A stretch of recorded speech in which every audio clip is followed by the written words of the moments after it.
오늘 조선일보 사설은 민주당 쇄신한다고 고른 위원장이 상식박 음모론자입니다. 더불어민주당 이재명 대표는 당 쇄신을 이끌 혁신위원장에 이래경 다른백년 명예이사장을 추대했습니다. 이 이사장은 천안함 코로나와 관련해 사실과 전혀 다른 음모론을 펴고 왜곡된 반미 친중 발언을 해왔습니다. 너무나 이상해진 민주당이 당을 쇄신하겠다고 고른 사람이 이런 비정상적 생각에 빠져 있다니 혀를 차게 됩니다. 이 이사장은 소셜미디어와 기고문 등을 통해 북의 천안함 폭침 도발을 두고 자폭된 천안함 사건 조작이라고 했습니다. 천안함 장병들이 스스로 폭탄을 터뜨려 배를 침몰시켰다는 것입니다. 각종 사고설 등 다른 괴담들과도 차원이 다른 황당한 주장입니다. 희생된 장병들은 물론이고 살아남은 장병들을 모욕하고 짓밟는 주장을 하는 사람이 국회를 장악한 다수당을 쇄신한다고 합니다. 그의 황당한 주장은 이뿐이 아닙니다.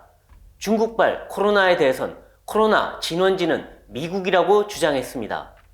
중국 공산당의 주장을 그대로 옮긴 것으로 보입니다. 러시아의 일방적 침략으로 시작된 우크라이나 전쟁은 우크라이나 젤렌스키 정권의 도발로 시작된 측면이 있다고 했습니다.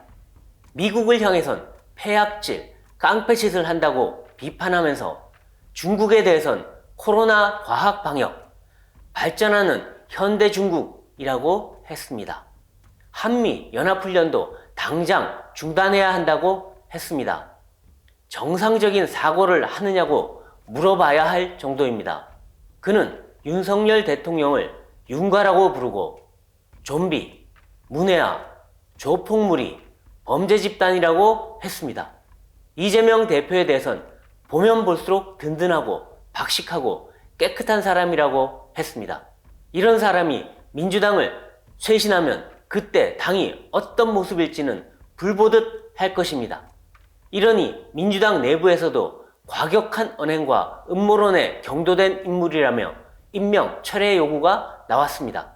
민주당에서 혁신이 출범을 결정한 것은 이 대표의 각종 비리 수사 재판과 돈봉투 사건, 코인 논란, 팬덤 정치 등 문제를 해결하고 당을 황골 탈퇴하기 위해서였습니다. 그런데 이런 사람에게 혁신위원장을 맡겼으니 쇄신은 허울일 뿐이고 실제로는 이 대표 호의용이라고 해도 할 말이 없을 것입니다. 내로남불, 부정비리, 입법폭주, 포퓰리즘이 더 심해지지 않겠습니까? 오늘 조선일보 사설이었습니다. 오늘의 조선일보 사설은 마누라 자식 빼고 다 바꾸자, 지금 더 절실한 메시지라는 제목입니다. 마누라와 자식 빼고 다 바꿔라는 말로 대표되는 고 이건희 삼성회장의 신경영 선언이 어제 30주년을 맞았습니다. 삼성전자를 글로벌 기업으로 변신시키고 한국 산업계에 일대 충격을 주었던 이건희 신경영의 시작입니다. 해외 유명 대학 비즈니스 스쿨의 교재에도 오른 이건희식 경영의 핵심은 양에서 질로 패러다임 자체를 바꾼 것이었습니다. 대충 만들어도 국내에서 1등이던 삼성이 해외 시장에서는 먼지가 수북이 쌓인 채 2류, 3류 제품 취급을 받던 시절이었습니다.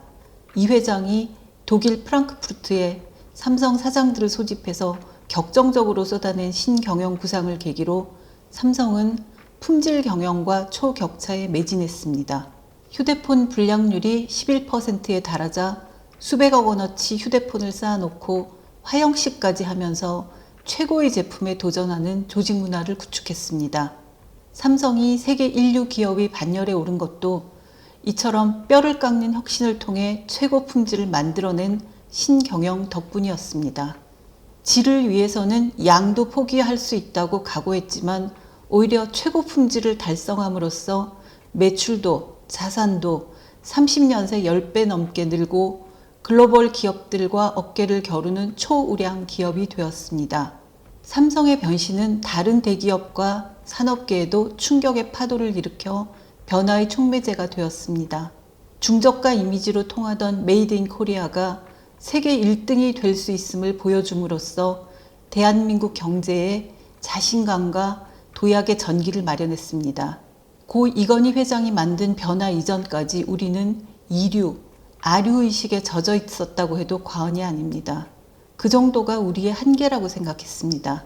하지만 우리의 모든 것을 다 바꾸자는 이건희 선언 이후 우리는 글로벌 인류 국가를 넘보고 있습니다.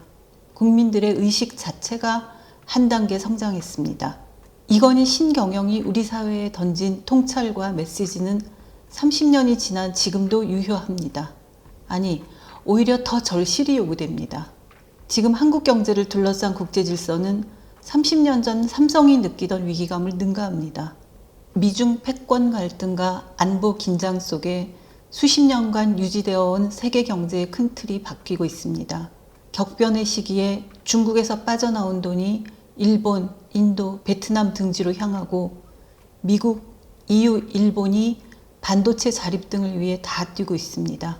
안으로는 가계, 기업, 정부 다 합해 5,500조 원이 넘는 빚더미에 심화되는 저출산 고령화는 한국적 현상으로 고착될 판입니다. 30년 전 벼락처럼 던져졌던 이 회장의 선언처럼 지금도 한국의 새로운 도약을 위한 혁신이 절실합니다. 나라가 낡은 패러다임을 벗어던지고 4차 산업혁명과 글로벌 새 질서의 흐름에 올라타야 합니다. 모두가 자신에게 올 수 있는 일시적 손해를 감수해야만 가능한 일입니다. 정치, 경제, 사회, 노동 모두 마누라, 자식 빼고 다 바꿔야 합니다.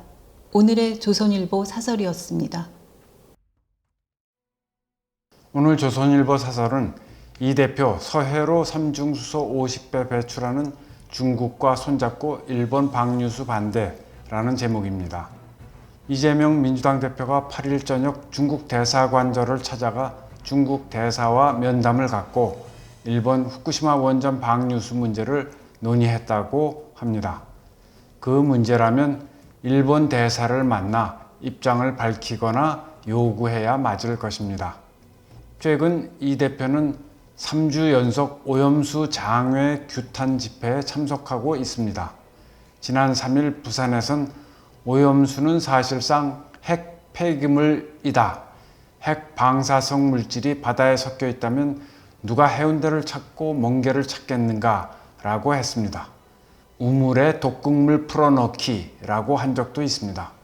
안전할 것 같으면 왜 바다에 벌이나 식수로 쓰든지 공업용수, 농업용수로 재활용하면 되지 않겠나 라고도 했습니다. 이 발언 뒤 세계보건기구 회의에서 중국 대표는 안전하다면 왜 농업용수나 공업용수로 사용하지 않냐면서 일본을 추궁했습니다.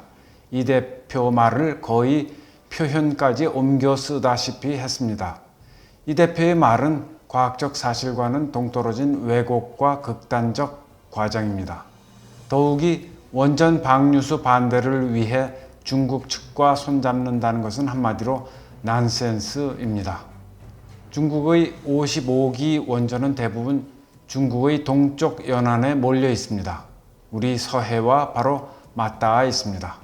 여기서 배출되는 삼중수소 양은 후쿠시마 배출량의 50배에 달합니다.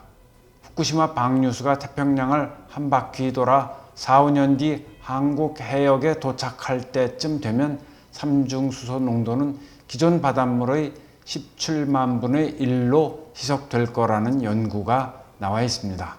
중국 쪽 방류량은 수심이 얕은 서해로 곧바로 쏟아져 들어옵니다. 원전 방류수가 문제라면 일본보다 중국 쪽에 먼저 철저한 정화 처리를 촉구해야 합니다. 민주당 집권 시기인 2020년 10월 정부 태스크포스는 일본 오염수는 확산 희석으로 우리 해역에 유의미한 영향은 없을 것이라는 보고서를 냈습니다. 그런데도 이 대표와 민주당이 지금 와선 후쿠시마 방류수 때문에 우리 바다 물고기들이 오염될 것처럼 과장하고 있습니다.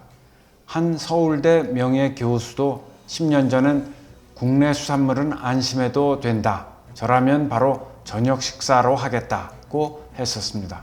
그가 요즘 후쿠시마 오염 물고기가 한국 바다로 들어오는 것처럼 겁을 주고 있습니다. 그 교수가 그렇게 돌변한 이유가 있을 것입니다. 이 대표는 지난 3일 부산 집회에서 우리 어민 다 죽는다 라는 피켓을 들고 있었습니다. 그런데 한국수산업경영인 중앙연합회는 6일 우리 수산물은 안전하다.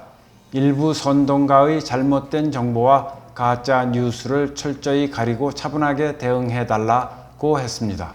오염수 논란 이후 최근 생선 도매 가격이 킬로그램당 14,000원에서 8,000원으로 떨어졌다고 합니다. 어민들을 궁지로 몰아놓고 있는 것은 민주당 아닙니까? 민주당이 이러는 것은 전당대회 돈봉투 사건과 김남국 의원 코인 의혹 등으로부터 국민 시선을 돌리려는 생각일 것입니다. 그러나 우리 국민은 광우병 사태를 겪은 경험이 있습니다. 같은 일이 되풀이되진 않을 것입니다. 무엇보다 민주당과 이 대표의 공포 마케팅은 어민들 반발을 부를 것입니다. 후쿠시마 방류수가 가장 먼저 도달하는 곳이 알래스카이고 그 다음이 미국 서해안입니다. 정말 문제가 있다면 미국이 가만히 있겠습니까? 민주당 내부에서 민주당이 괴담 정당이 됐다는 개탄이 나왔지만 과학적 사실과 합리성은 찾아볼 수가 없는 지경입니다. 오늘의 조선일보 사설이었습니다. 오늘의 조선일보 사설은 국장급 중국 대사 옆에서 시진핑 우상 숭배 들러리가 된 이 대표입니다. 이재명 민주당 대표가 주한 중국 대사 관저에서 싱하이밍 대사와 앉은 사진은 참으로 볼썽사나웠습니다. 어쩌다 그 순간이 포착됐다고 해도 두 손을 모으고 앉은 이 대표 옆에 중국 대사는 정중하지 않은 자세로 있었습니다. 중국은 한국의 외교부 국장급을 대사로 보내고 있습니다. 이런 식으로 세계 10위권 국가에 대한 고의적이고도 의도적인 하대를 계속하고 있습니다. 그런 직급의 중국 관리 옆에 공손한 모습으로 앉은 한국 다수당 대표를 보니 딱하다는 생각이 들지 않을 수 없습니다. 싱 대사는 이 대표를 앉혀놓고 일각에서 미국이 승리할 것이고 중국이 패배할 것이라고 베팅하고 있는데 이는 분명히 잘못된 것이라며 단언할 수 있는 것은 나중에 반드시 후회할 것 이렇게 얘기했습니다. 중국이 한국에 보복하겠다는 것입니다.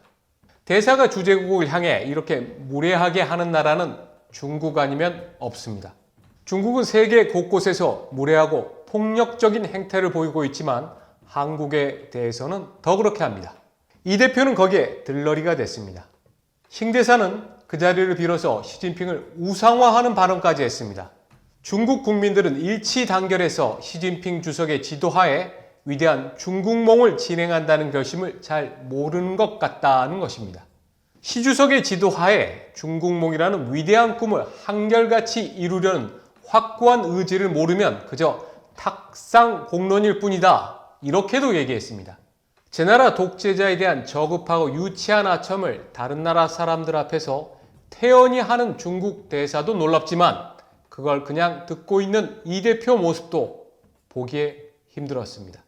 이 대표는 직전 대선에서 집권당 후보로 나섰고 지금은 압도적 과반의 제1당 대표입니다.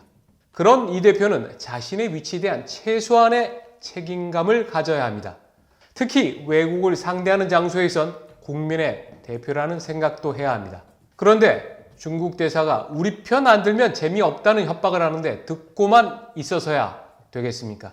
공산당 일당 독재에다 인권이 없고 한 명이 종신집권을 추구하는 중국이 자유민주 국가인 한국의 편을 들라고 위협하는 것은 폭력입니다. 이 대표는 후쿠시마 오염수 문제로 한중이 협력하자는 말을 주로 했다고 합니다.